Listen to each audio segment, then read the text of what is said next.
بادشاہ کے ہاتھوں مرنا ہے یا ہمارے ہاتھوں؟ تیسرا اختیار ہی کوئی.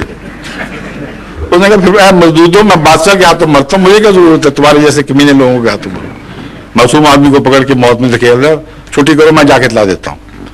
وہ ان سب سے زیادہ عقلمند تھا. اس نے بادشاہ سے ادب سے عرض کیا ہے بادشاہ سلامت,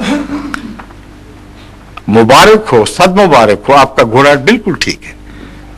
بادشاہ کی تو بادشاہ کھیل گئی خوشی سے. اچھا ٹھیک ہو گیا؟ انہوں نے کہا ہاں جی میں دیکھ کے آیا ہوں کہ کوئی نشانی ٹھیک ہونے کی بتاؤ تو صحیح. اس نے کہا جب میں گھوڑے کی طرف آ رہا تھا تو پہلے ایک فرلانگ سے اس کے تڑپنے کی آواز زمین سے آ رہی تھی اور زمین دھمک رہی تھی ساتھ. اب جب میں اس تک پہنچا ہوں تو بالکل ساکت و جامد پڑا ہوا ہے, کوئی تڑپ نہیں تھی, اتنا ٹھیک ہو گیا. بادشاہ کچھ گھبراہٹ تھا کہ اور کچھ بات. اور بات یہ کہ جب میں قریب پہنچا تھا تو اس کے سانس کی ایسی آواز آ رہی جیسے آرا چل رہا ہو, اور جب میں قریب آیا ہوں تو بالکل بند, کوئی آواز نہیں آئی. پھر ایک اور بات کہ دل اتنا زور سے دھڑک رہا تھا جیسے اس کی چھاتی سے نہیں بلکہ پہاڑوں سے ٹکرا رہا ہو. اور پھر میں نے قریب ہو کے کان لگا کے دیکھا, بالکل بادشاہ سلامت, ذرا آواز نہیں آئی, آرام سے پڑا ہوا ہے. اس پر بادشاہ کا صبر ٹوٹا. اس نے کہا بدبخت یہ کیوں نہیں کہتے کہ مر گیا؟ حضور فرما رہے ہیں, میں نہیں فرما سکتا. یہ حضور کہتے ہیں, آپ کو زیب دیتے. بات ختم ہو گئی. یہ مولوی ہم سے یہ کر رہے ہیں, تعریف وہ کرتے ہیں مادی کی اور مسیح کی جو لازماً نبوت کی تعریف ہے. جب ہم کہتے ہیں کہ پھر نبی کیوں نہیں کہتے, کہتے آپ کہہ رہے ہیں ہم نہیں کہہ سکتے. یہ تو انصاف نہیں ہے, جائز بات نہیں ہے. جس حقیقت کو مانتے ہو اس کا نام لینے سے کیوں ڈرتے ہو, اور وہ تشریح کیوں کرتے ہو قرآن کی جو اس حقیقت کے متصادم ہو. اس لیے وہی آیت حل ہے جو میں نے پیش کی تھی, من یطع اللہ والرسول فاولئک مع الذین انعم اللہ علیہم من النبیین والصدیقین والشہداء والصالحین وحسن اولئک رفیقا. یہ امت محمدیہ ہے. رفاقت پہ وہ فخر کرے گا جس کو اس امت کی مائیت نصیب ہوگی, جو ان محمد رسول اللہ کے ساتھ ہوگا, جو محمد رسول اللہ کے غلاموں کے ساتھ ہوگا. ان کے لیے باعث عزت ہے, نہ کہ ان کے لیے باعث عزت کہ موسیٰ کے اور پرانے نبیوں کے ساتھ ہو جائیں. تو یہ ہے اصل خاتم النبیین کی حقیقت, اور یہ ہمارا عقیدہ ہے. اگلی بات جو آپ نے پوچھی تھی وہ کیا تھی؟ دوسرا سوال دوسرا تھا کہ یہ اسلام یہ ہپوکریسی لوگ استعمال کرتے ہیں اکثریت, تو یہ غلط بات ہے. لوگ دوسرے جو ہیں وہ ہمیں غلط سمجھتے ہیں, دہشت گرد کہتے ہیں, ٹھیک ہے, یا یہ کہتے ہیں یہ فنڈامنٹلسٹ ہیں, اور اس سے کوئی اسلام کی خدمت نہیں ہوتی. تو آپ کی چونکہ ایک منظم جماعت ہے, تو آپ نے اس مسئلے کے لیے, یہ بڑا ایک مسئلہ ہے, کوئی پلان بنایا ہوگا. کوئی پلان جو ہے بڑا سمپل سادہ سا ہے, وہ اس کو مانتے نہیں, ہپوکریسی میں غرق ہو جاتے ہیں.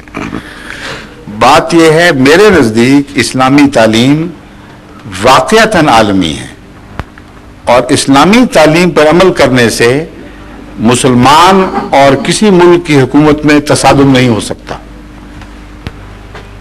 اگر اس کے باوجود تصادم ہو تو لازماً دنیا کی کانشنس, دنیا کا ضمیر اسلام کو سچا کہے گا, اس حکومت کو جھوٹا کہے گا.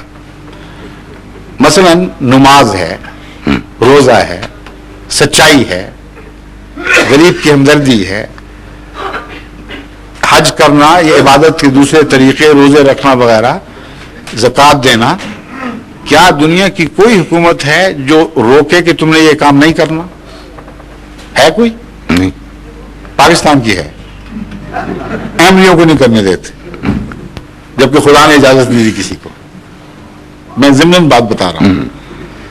مگر انسانی ضمیر کہتا ہے, پاکستانی کی جو مرضی کرتی پھرے, کہ یہ وہ حقائق ہیں جن کو خدا نے بنیادی انسانی حقائق قرار دیا ہے, اور کوئی شخص ان سے روگردانی نہیں کر سکتا, نہ کسی کا حق کے دخل دے.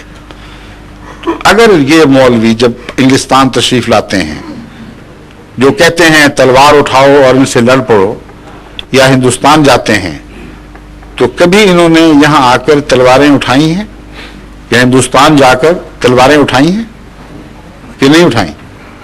بتائیے. نہیں اٹھاتے. اس کو ہپوکریسی کہتے ہیں. عقیدہ وہ پیش کر رہے ہیں جس سے کہتے ہیں کہ ہر غیر مسلم حکومت سے تمہارا تصادم ضروری ہے، اور عمل وہ پیش کرتے ہیں جو ثابت کرتا ہے کہ یہ عقل کے خلاف بات کر رہا ہے، یہ ہو ہی نہیں سکتا. اگر یہ اسلامی تعلیم ہوتی تو اسلام عالمی ہو ہی نہیں سکتا تھا. جس ملک میں پھیلتا وہیں تلواریں نکلاتی اور وہ معمولی تعداد بڑوں سے بھیڑ کر وہیں ختم ہو جاتی. مگر خدا نے تو یہ تعلیم نہیں دی.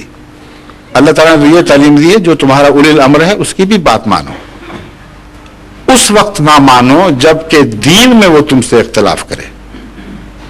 مجھے قرآن کریم فرماتا ہے اطیعوا اللہ و اطیعوا الرسول و اولی الامر منکم فإن تنازعتم فی شیء فردوہ الی اللہ ورسولہ. کہ دیکھو اللہ کی مانو، رسول کی مانو، اور جو تم میں حاکم ہے اس کی مانو.